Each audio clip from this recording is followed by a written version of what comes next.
Meu nome completo é Rui de Oliveira Fonseca. Eu nasci no Rio de Janeiro, antigo Distrito Federal, em 12 de março de 1915. Nasci numa fazenda chamada Boa Esperança, perto da estação de Sobradinho, uma estação abaixo de Matias. Antônio de Pádua Inhã. Nasci em Rio Novo, na cidade de Rio Novo, ao 26 de setembro de 1925. Fidelcino Filgueira de Março, nascido em 22 de abril de 1922, na cidadezinha com o nome de Maripá de Minas. Meu nome é José Maria da Silva Nicodemos. Eu nasci no distrito de Araci, município de São João Nepomuceno, Minas Gerais. Meu pai, ele era administrador de uma fazenda. Ele foi administrador 19 anos dessa fazenda. Quer dizer, a família criou toda lá. Eu saí de lá com 15 anos. E eu era sertanejo. Uma missão que o velho pai dizia, que na casa desse homem quem não trabalha não come. Eu tinha tarefa desde a idade de 6 anos, varrer terreiro, lavar, etc, etc, trabalhar mesmo. Pegar moer no pasto descalço, na ponta do sapê, e moer cana, levar a cana gelada, coisa, e carregar o bagaço para lá. Era uma coisa assim muito pura. Havia, talvez hoje não entendam, um romantismo muito desenvolvido, né? A única diversão que a gente tinha era o cinema, uma vez por semana. Então, era muito fácil viver na cidade do interior naquela época, porque as exigências eram muito pequenas. A pessoa comprava uma mesa e 4 cadeiras, né? E aquilo ficava anos e anos. Automóvel era um sonho tão distante que ninguém se atrevia, a não ser uma meia dúzia, ninguém se atrevia a pensar em ter um carro. Uma bicicleta já estava muito bom quando conseguia.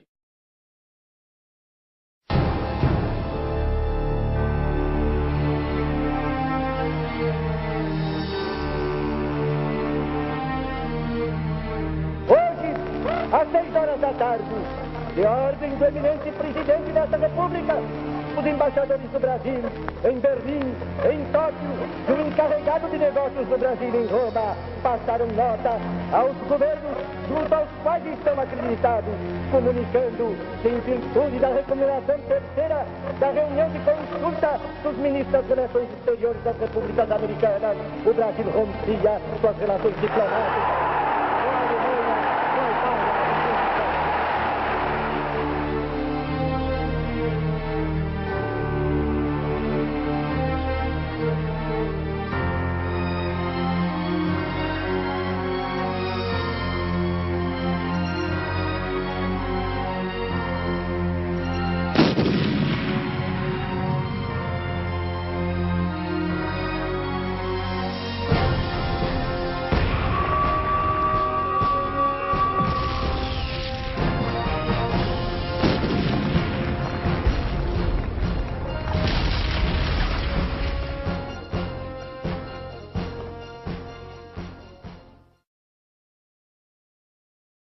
existia estradas de rodagem, né? Não existia estrada de rodagem, nem mesmo estrada de terra.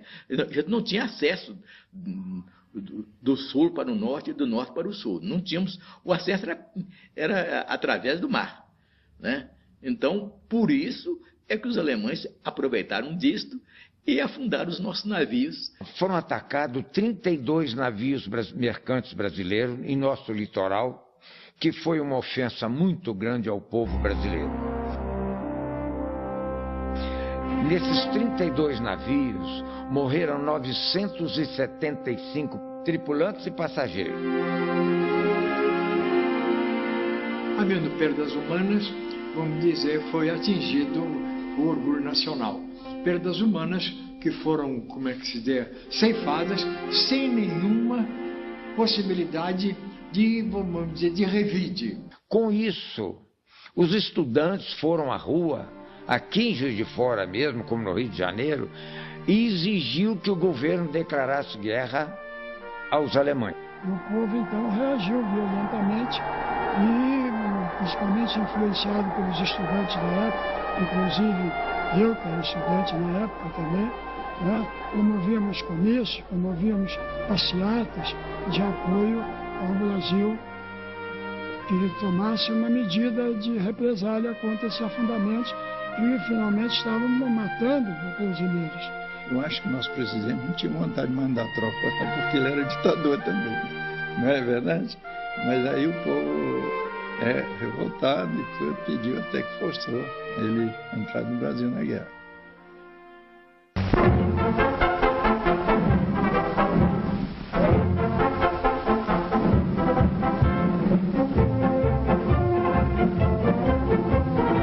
Brazil has declared war and joined the United Nations. Just what does this mean to the people of the United States and to our fighting allies?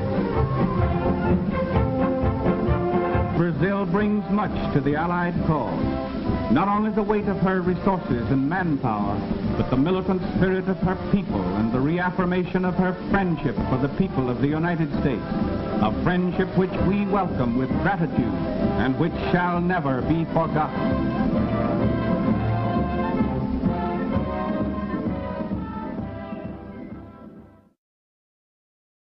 Um fato muito interessante, do qual eu não me esqueço, é que havia um patriotismo muito romântico na época e logo depois da declaração de guerra surgiu aquela ideia de doação de metais para a fabricação de armas.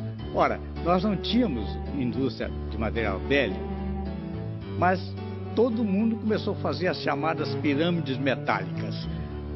Então era panela, era caçarola e tal, e eu me lembro que na minha terra tinha, como ainda tem hoje, ele voltou para o lugar, um chafariz de ferro fundido, ainda me parece que do fim do Império, início da República, lá numa praça, até esse chafariz eles arrancaram de lá e botaram na pirâmide metálica para fazer um canhão, não sei como.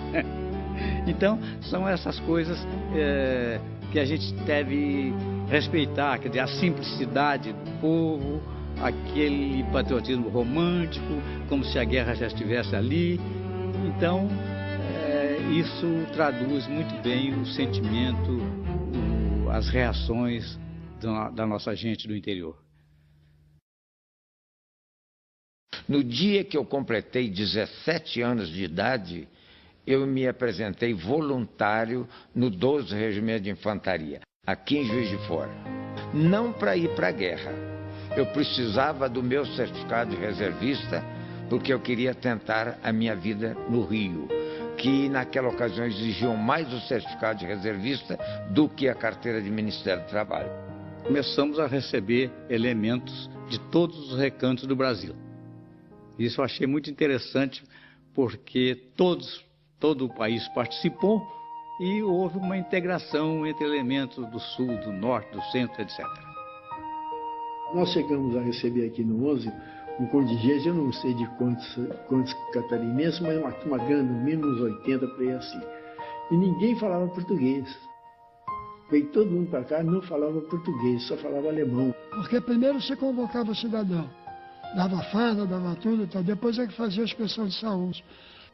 Só de dentista, eu me lembro, isso aí ficou célebre no Exército, o enfermeiro do que servia o dentista levava cacos de dentes arrancados em baldes, não era nem em sacola, baldes. O regimento, por exemplo, o nosso regimento São João del Rei, dado que o mineiro é meio doceiro, né, perdeu muito soldado por falha dentária. Apesar de que o americano na Itália, ele arrancava também, mas dava logo uma dentadura.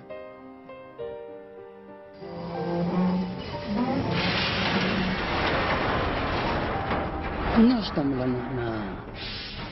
na plataforma esperando o trem chegar para a gente ir embora, né? Aí tinha um corneteiro. O corneteiro tocou um negócio,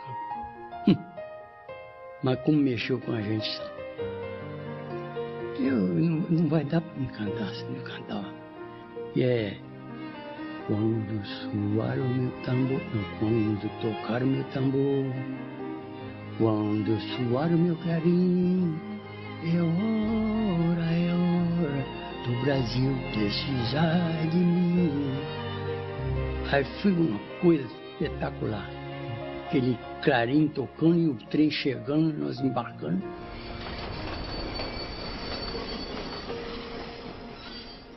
Lá nós tivemos lá em torno assim, uns 6 meses, né?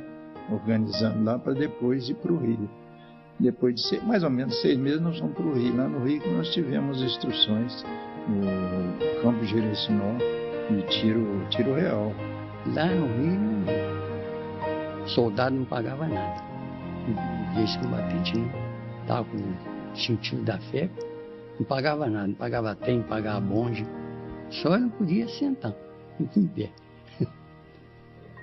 Olha, o treinamento físico, o soldado brasileiro, no meu ponto de vista, fisicamente estava maravilhoso. Porque nós tínhamos um trabalho de ginástica, preparo físico muito grande mesmo. Mas nesses 6 meses que nós ficamos lá, no final, nós pedíamos, pelo amor de Deus, para ir para a guerra. Porque era muito sacrifício. Quando nós percebemos que realmente íamos embarcar, nós sentimos uma espécie de relaxamento. Eu acho que quase todos sentiram isso. Uma espécie de... Até que enfim. Porque aquele negócio no Capistrano, de manhã, à noite, instrução, acampamento, vai hoje, não vai amanhã e tal. Então, quando nós chegamos, então, no navio, parece que houve um relaxamento geral.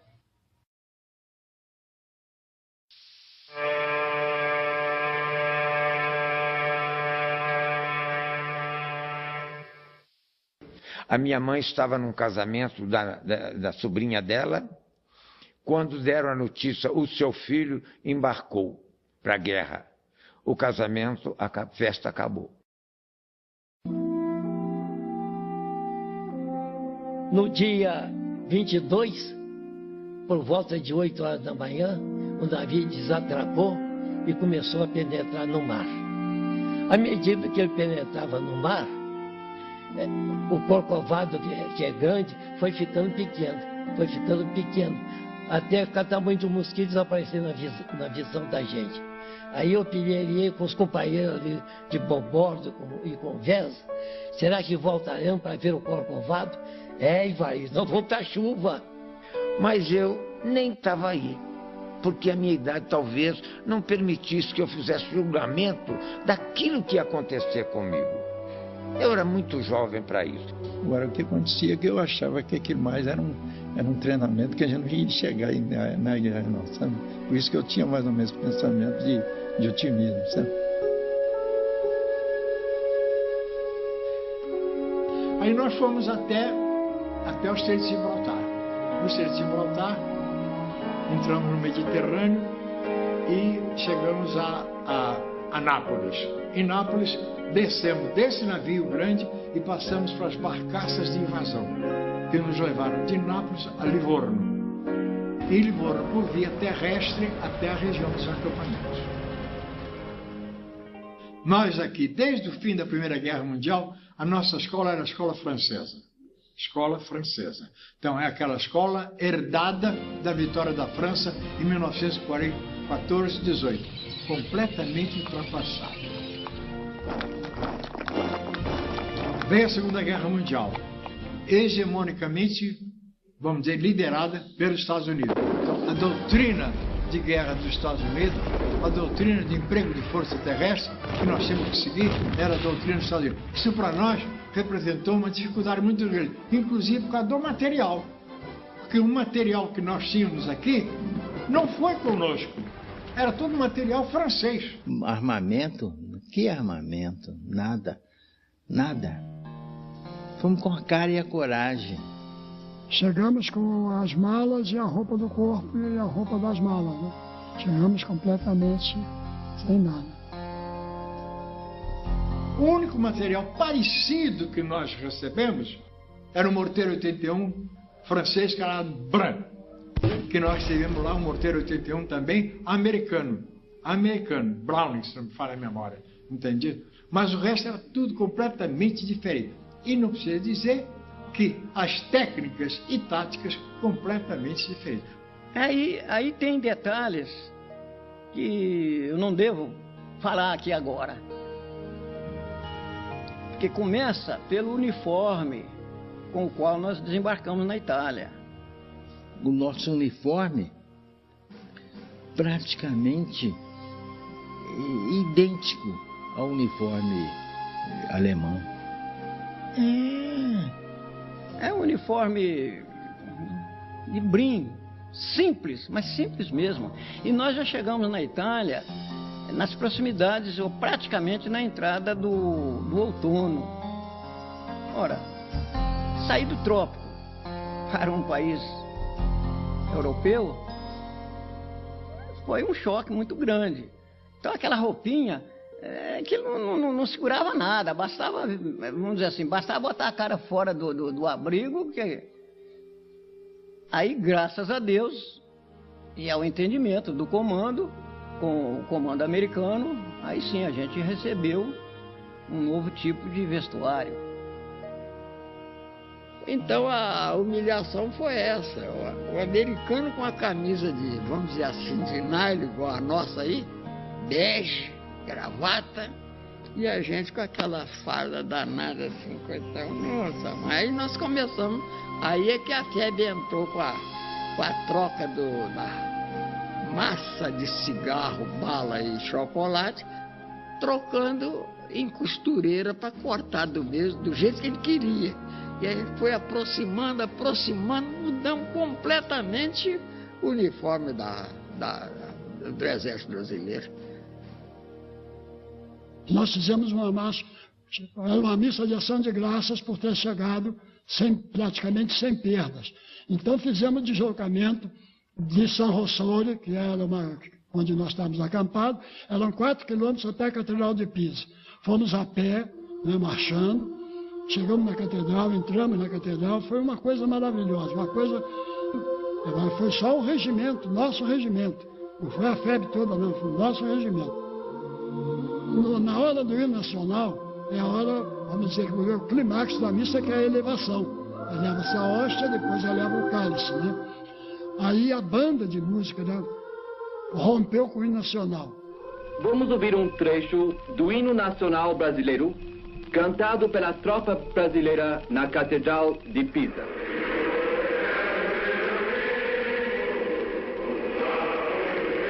Então aquele som encheu a igreja sem dar eco. Então, olha, foi uma dessas coisas que marca a gente para a vida toda. Tinha gente que chorava. Eu confesso, eu nem sei se eu chorei também, mas deu aquele nó na garganta da moçada.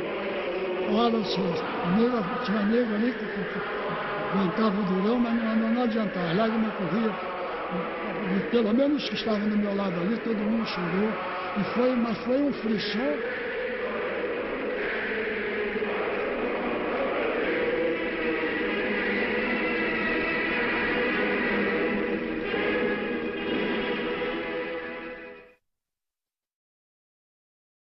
Nós, ao chegarmos lá, tivemos que passar por um período de adaptação lá na região de Pisa, San Rossore, era uma área de estacionamento preparada pelo americano.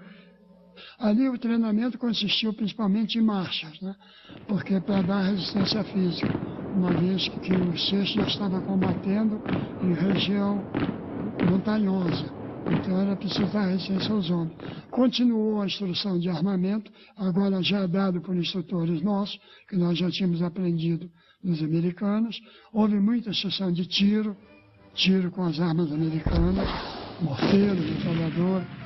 A FEB foi incorporada ao 5º Exército Americano, ao 4º Corpo do 5º Exército Americano. Porém, a FEB tinha comando livre. Ela recebia a ordem do comando geral, mas ela que desenvolvia. Não é, por exemplo, nós misturados com o americano misturado com nós brasileiros. Não, isso não existiu. Quem comandava era brasileiro mesmo. Então nós recebemos calçado, recebemos fardamento, recebemos o equipamento. Recebemos lá, mas um fuzil que não era igual ao do americano. Então, numa patrulha, por exemplo, nós saímos na nossa frente, mas tinha que entrar na frente do americano, porque a patrulha nunca volta pelo mesmo lugar que ela foi. Tinha a senha para o americano não atirar na gente, dava a senha. No passar naquilo ali, o americano dava bobeira e ficava sem um fuzil. Ficava sem um fuzil mesmo.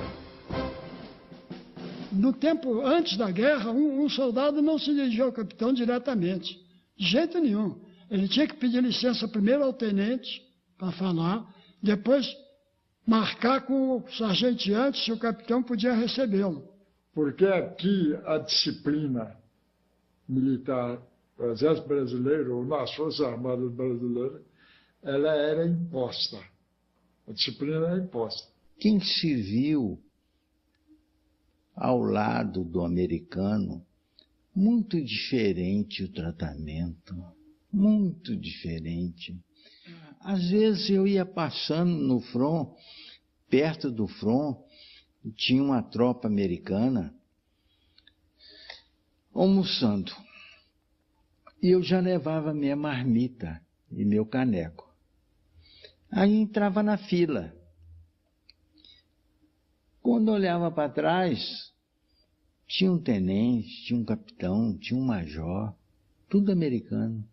Não furava a fila, não. Ia um atrás do outro, tá? E eu falava assim, meu Deus, que diferença, muita diferença, mas muita diferença. E eles falavam mesmo, o que der para fazer, faz, o que não der para fazer, não faz. Né? Um soldado faz em 18, 20 anos, um avião faz numa fração de segundo. E eles estavam certos, né?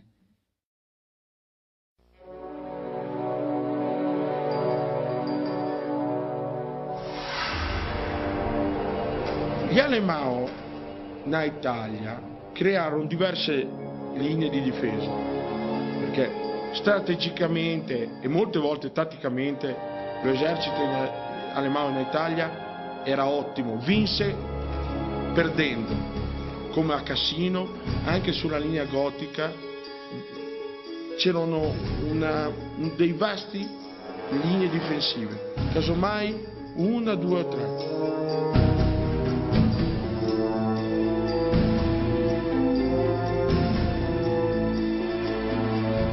Quando arrivi a Porretta, tu alzi gli occhi e vedi una barriera. Questa barriera va da Monte Belvedere a Monte Castello. Potevi avere carro da combattere, potevi tenere, ma non tenevi possibilità di sopravvivenza.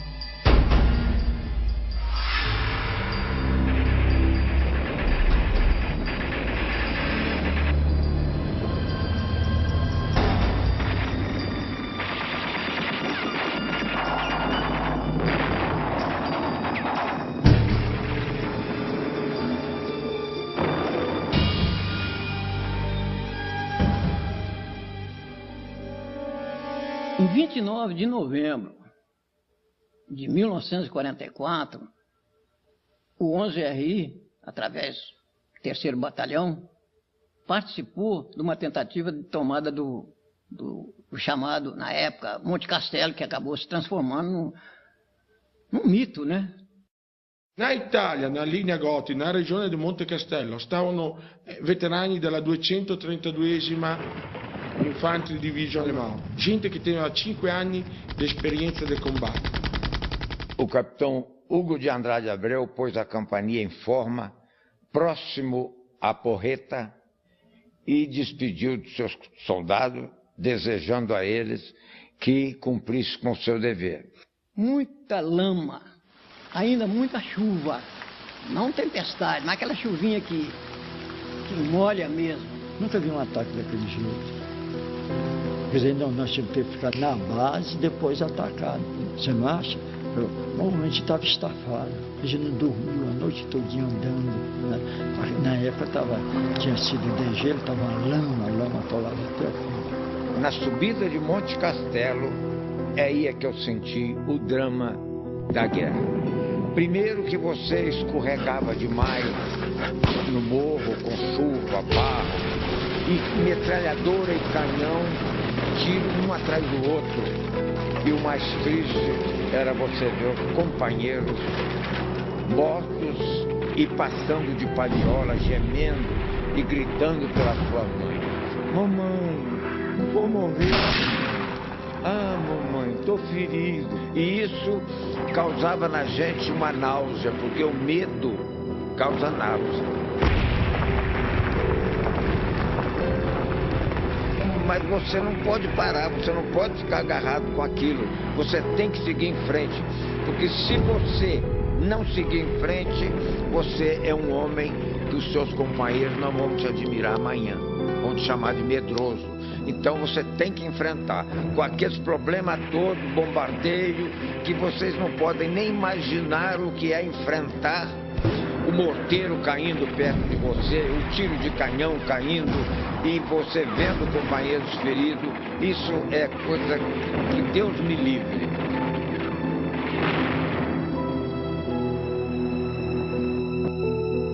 Aí nós chegamos no Monte Castelo, às 6 horas da manhã, e começamos a catar. Cata daqui, cata dali. Nós botamos no reboque 24. Aquilo vai empilhando igual sardinha. Cabeça para lá, pé para cá, cabeça para lá, pé para cá.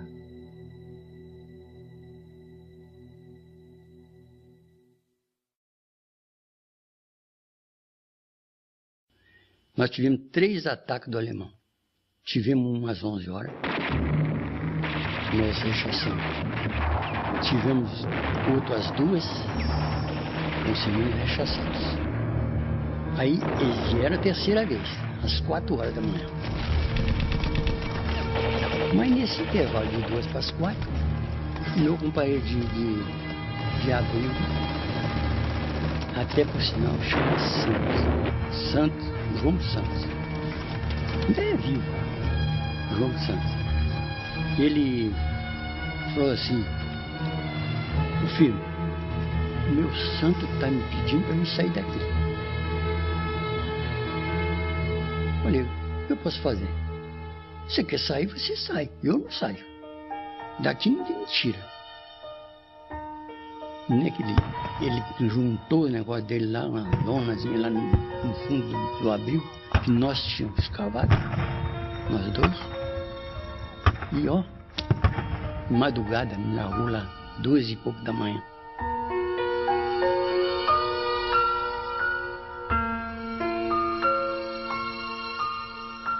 O pior foi o inverno, né? O inverno foi horrível pra gente, não estava habituado àquele frio violento, né? A gente usava uma capa um capote branco de camuflagem, né? Nossa Senhora, a gente sai num clima tropical como o nosso, né? Chega lá, enfrentar uma neve, né? Já pensou? Então, chegar dia a dia de manhã, que nós não tínhamos água para lavar o rosto. O cantil, a água virava gelo, a gente tinha que esquentar o cantil para dissolver o gelo para a gente lavar o rosto. Tinha condição.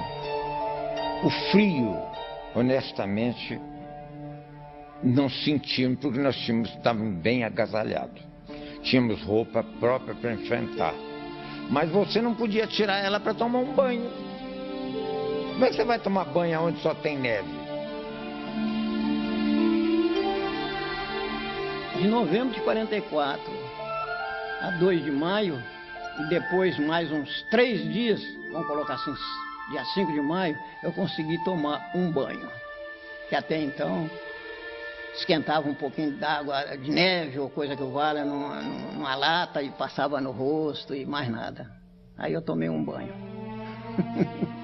Eu passei uns 3 meses sem tomar banho, meu velho. 3 meses sem tomar banho. Eu tinha um macacão de lã por baixo. Eu sou muito cabeludo, só não sou na cabeça, né? E o dia que eu tirei para tomar banho, aqui embaixo estava cheio de cabelo, porque a lã me acabou com o cabelo do peito, tudo, desceu tudo lá para baixo. Tu sabe che nella mia regione in questo momento fa meno 15 para basso, c'è 1 metro di neve. È una cosa orribile, anche per noi. Tu immagina per un garotto di Salvador Bahia, eccetera. Loro combatterono contro o frio e contro un nemico molto duro, molto resistente. Havia batalhões negros. Havia um regimento de negros. Só os oficiais eram brancos. As unidades americanas, elas eram comandadas por branco, né? Coronel para cima, né? Mas é tudo preto. Não tinha mistura nenhuma. E eles, americanos, quando perceberam aquilo, os escuros ficavam bravos. Falavam, e a gente entendia o que eles estavam falando. Por que os brasileiros eram assim e eles lá, né? Na mesma luta, no mesmo esforço, eram discriminados. Os pretos americanos ficavam malucos conosco, porque essa mistura de raça, aquele companheirismo, né? Não tinha separação, não tinha nada. Eles ficavam admirados, meu Deus, porque eu não estava acostumado com isso, né? A propaganda nazi-fascista, né? Ela colocava principalmente o negro como um selvagem. Colocava uma faca na fotografia, né? Na boca do preto, agarrando uma criança, naturalmente para esfaquear, por aí. Então o preto causava uma estranheza muito grande na população italiana, principalmente a popolação italiana do norte.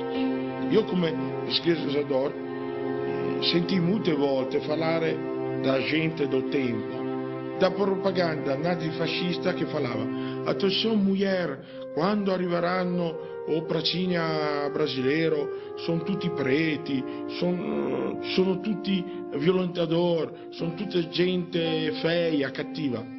Quando arrivava, già dopo un minuto, tutto questo non esisteva già più. Tiveram realmente alguma dificuldade de nos recepcionar, de nos aceitar, mas as coisas são assim.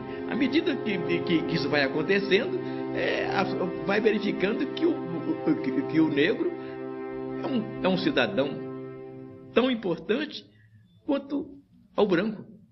E isso eu acho que serviu uma lição para o mundo todo. Na minha seção tinha um escurinho chamado Altivo, já falecido. Naquelas avançadas em direção ao norte, regiões inteiramente novas para todos nós o colocávamos sempre perto de mulheres italianas, de crianças italianas, e alguns, sinceramente, não estou mentindo, alguns chegavam até a passar a mão no rosto dele achando que aquilo era uma tintura. E aquilo era uma farra, ele ria, todo mundo ria do negócio. Quando eu fui desenterrar o brasileiro lá em Milão, foi comigo Benzamar Seixas. Era um preto magrinho. Aí ele virou para mim e falou assim: Sr. Rodrigues, nós vamos passar aqui perto da Catedral de Milão. Eu quero ir lá. Eu falei assim, então vai. Eu fui para em frente à Catedral e ele voltou. Quando ele voltou, estava assim, de italiano, moços, né? Esfregava o rosto do Benzamar, a mão, achando que aquilo era pintura. O nego inchava só. Eu assim, mas puxa vida, rapaz, como é que você tá importante aqui, hein? Besamar. Não sei se ainda é vivo.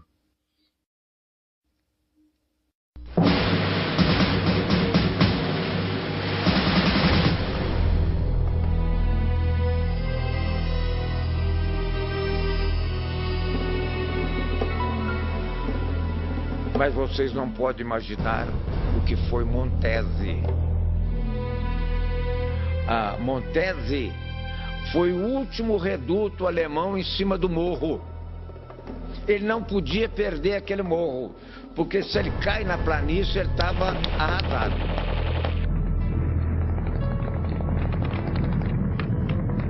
Quando chegou na hora da partida, por ataque, o comandante do grupo falou: filho, você é esclarecedor. Você vai ter que esclarecer para nós. Eu fui sozinho. A tropa, meu pelotão, meu pelotão, ficou me apoiando, né? Então ele me mostrou o objetivo.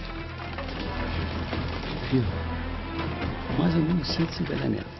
Você vai atingir aquele objetivo lá, tá vendo? Aquela moita lá. Você vai atingir lá.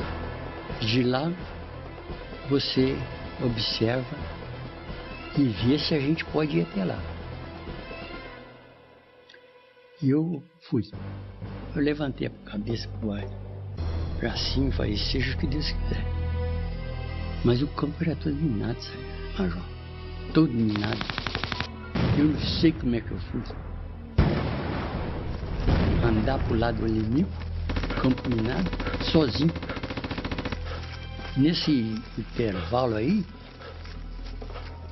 morreu muitos brasileiros. Eu, inclusive, pulei por cima de São Distribuição. Aí não podia parar, né? Estava em ataque. Estava partindo para o ataque, não podia parar.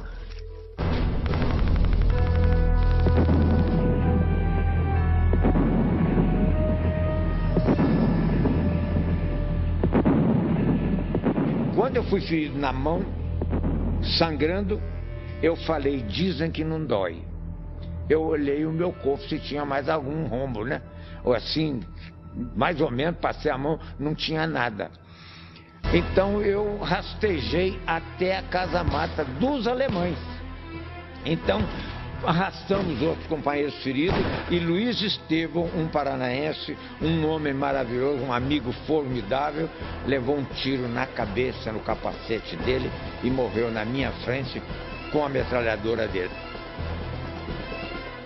Mas antes disso, de acontecer isso, nós tínhamos feito mais ou menos 65 prisioneiros alemães numa casa-mata que nós cercamos.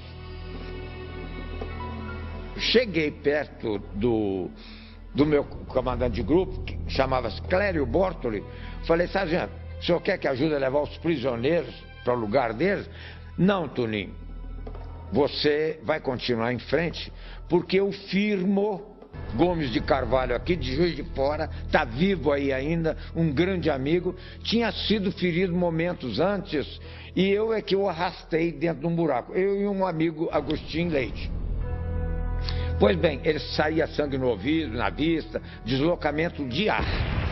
Fiz acordar do avião.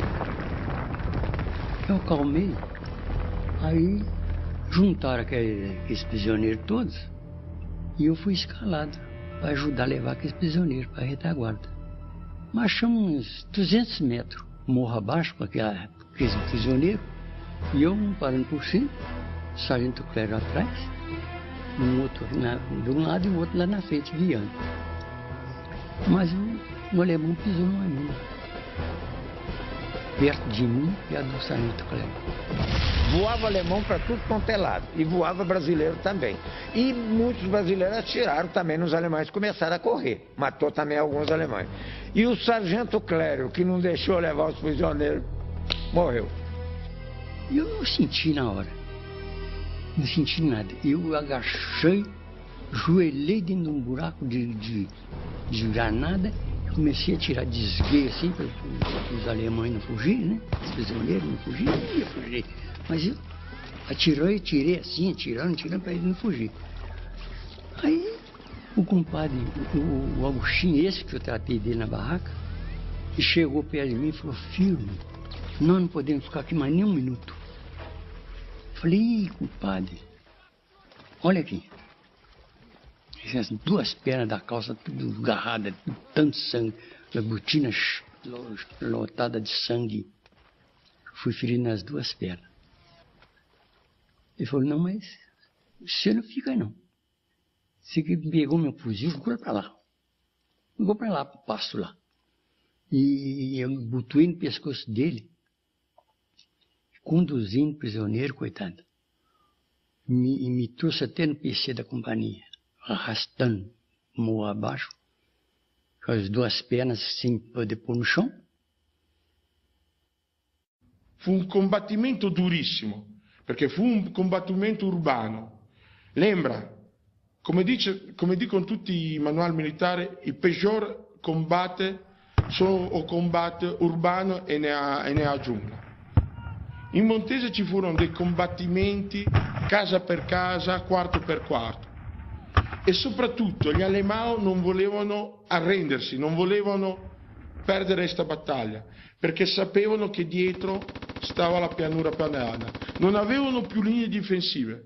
Sta un documento del comandante della 114esima Jager: o si vince o si muore, perché dietro non abbiamo niente. In più c'era anche un discorso quasi razzista: non si può perdere contro delle troppe sudamericane. E quindi combatterono casa per casa, abrigo per abrigo. Foram 4 dias de combate. Ao fim desses 4 dias de combate, os 2 pelotões de ataque da minha companhia, o meu pelotão e o pelotão do Tenente Marques Júnior, o meu pelotão estava com 14 homens, de um total de 41, e o Marques Júnior, de um total de 41, estava com 13 homens.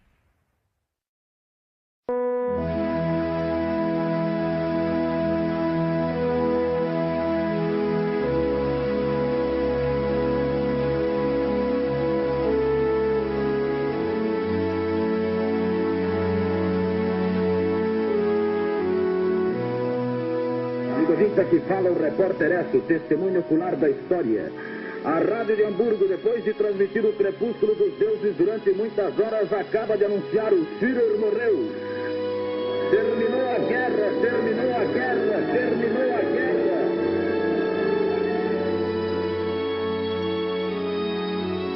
Eu tinha uma promessa comigo, quando descer na terra brasileira, beijar o solo brasileiro. E fiz. Não foi filmado, não tiraram meu retrato, porque eu não fiz para isso. Eu fiz aquilo que minha consciência me pediu. Eu quero beijar o solo brasileiro. E fiz em pleno Cais do Porto.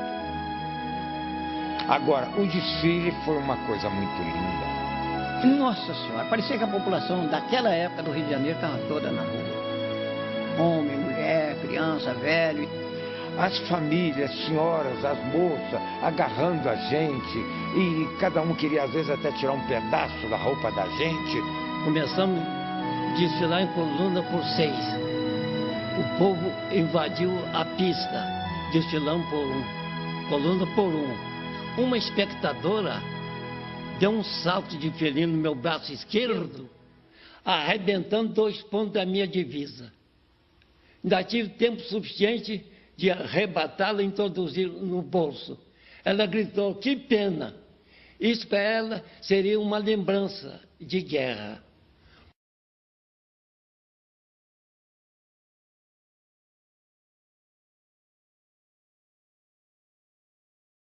O bonde ia até na ponte, aquela ponte da Rua ali. Eu saí de dentro do banco que eu estava sentado, no vagão lá no trem, eu saí no ar.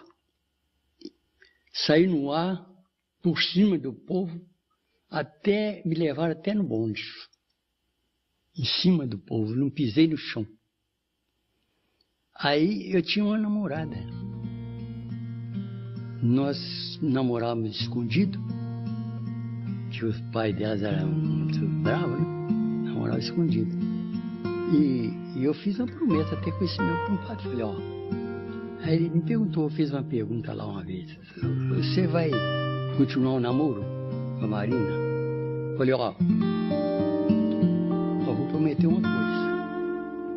Se ela estiver na estação me esperando, vai continuar. Mas se ela não estiver, acabou. Mas ela estava lá. O primeiro beijo que eu dei na mão dela.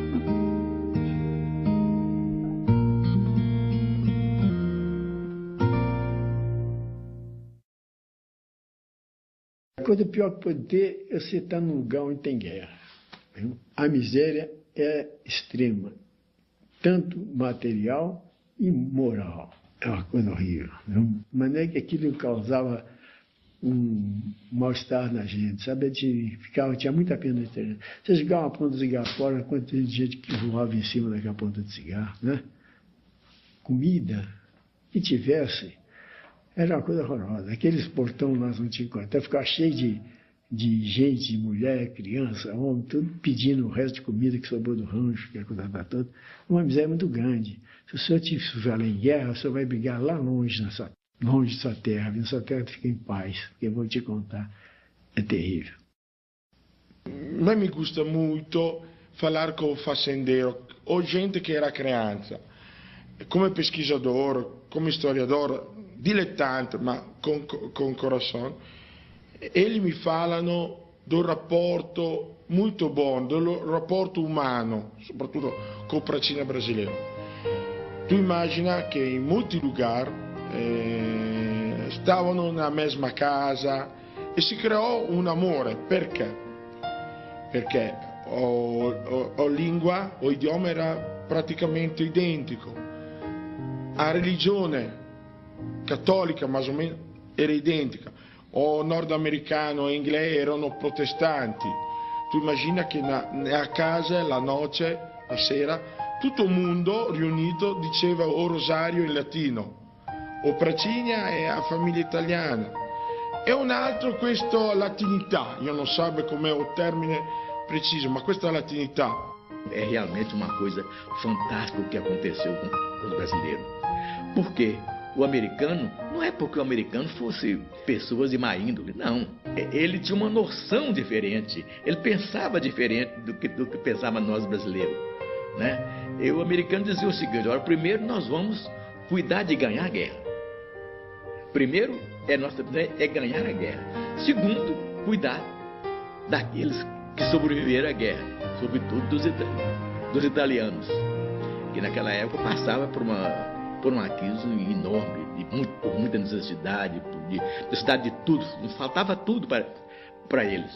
Então, não se tem que dar nada para eles, não se tem que dar comida, não se tem que dar nada para eles. Primeiro, nós temos que cuidar de ganhar a guerra. Mas o brasileiro não interpretou assim, não fez assim. O brasileiro não foi essa a postura dele. Ele terminou tentando ajudar aquela gente que passava necessidade, que passava fome, que passava frio. E tratar aquela gente com certo respeito, com certa consideração.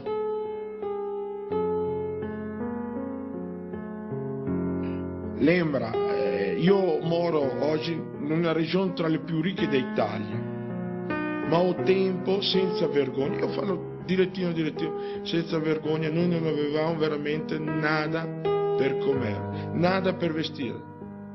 E comevamo, mangiavamo, perché l'esercito brasiliano, i pracinha brasileiro, davano tutto quello che avevano.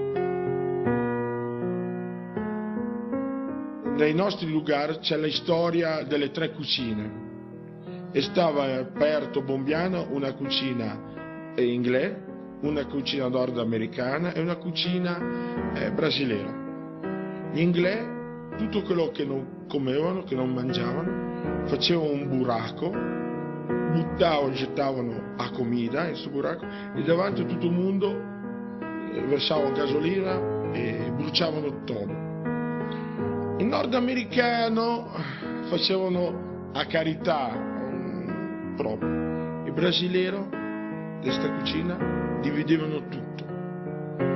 E immagina, anche per un brasiliano le razioni non erano molto grandi, però per esempio a manhã, le prime persone che comevano erano sempre i garotti, anche crianze, e davano per esempio un mingau.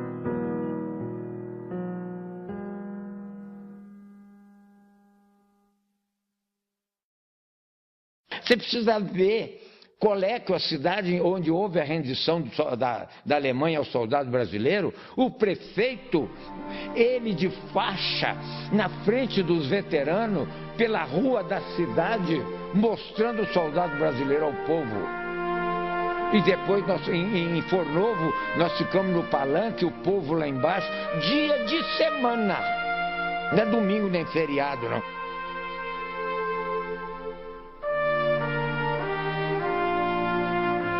Sta avendo in Italia un vero spirito di amicizia, di lembranza della FEB in Italia. Furono creati monumenti in Gagiomontano, in Montese. In Montese noi teniamo o Largo Brasile, una rua chiamata Largo Brasile, che è un monumento. Teniamo Piazza Brasile.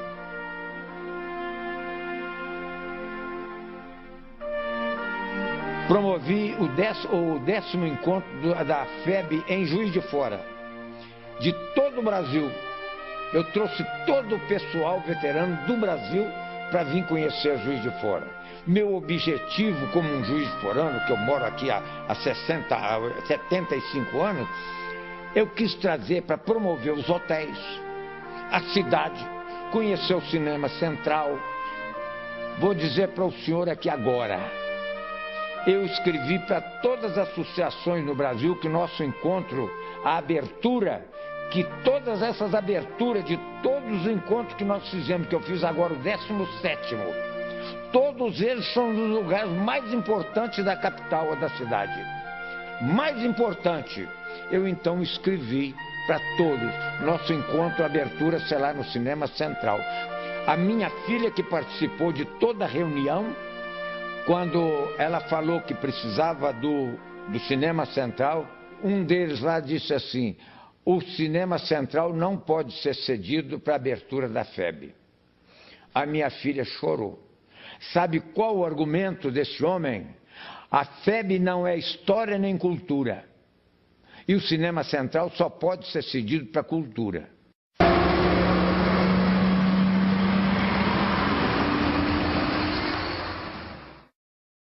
Todo 7 de setembro, a associação desfila, né? E eu vi diversas deboches, sabe? De público, né? A gente desfilando, e o sujeito chamado a gente de bobo. As bobas aí. E eu vi, isso eu vi, na Avenida Rio Branco. Mas doeu um bocado, sabe? Um dia, numa sauna, um companheiro de futebol ironizou umas passagens de um filme que estava sobre a guerra, e eu disse para ele: olha, fulano, você tem uma felicidade muito grande. O brasileiro não conhece a guerra, não sabe o que é o horror de uma guerra. E para saber, precisava ter uma guerra no Brasil. Eu prefiro que você fique na ignorância. Tu immagina, io feci una pesquisa, 2.000 uomini tra morti e feriti, su 15.000 no fronte, sono molto. È un rapporto che oggi un esercito, sarebbe o terrore di un esercito moderno avere tanti uomini feriti, morti. Tu immagina, molta di questa gente non sapeva neanche dove era l'Italia, non sapeva certamente dove stava Monte Castello, dove stava Montese, dove stava Collecchio, Fornovo. Eppure sono venuti per la mia libertà e per la nostra democrazia. Non hanno guadagnato niente, molti hanno guadagnato una tomba, una ferita nella propria casa.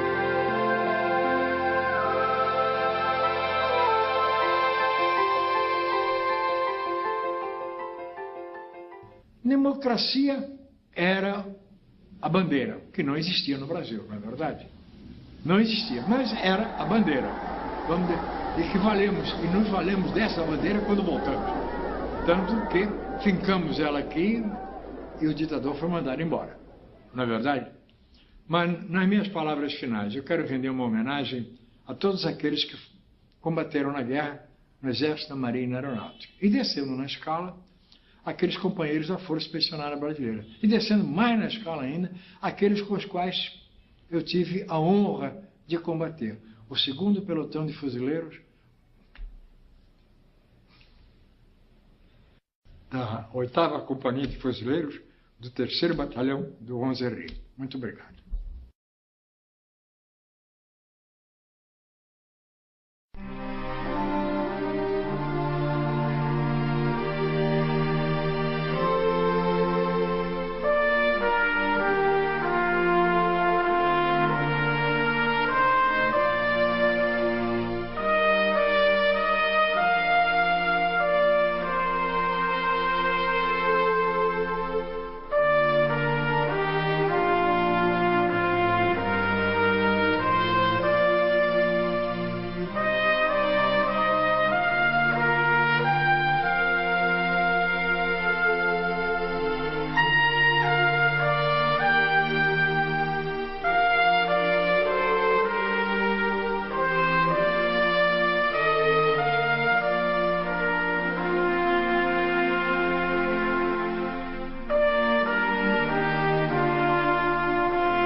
Avançando no alto da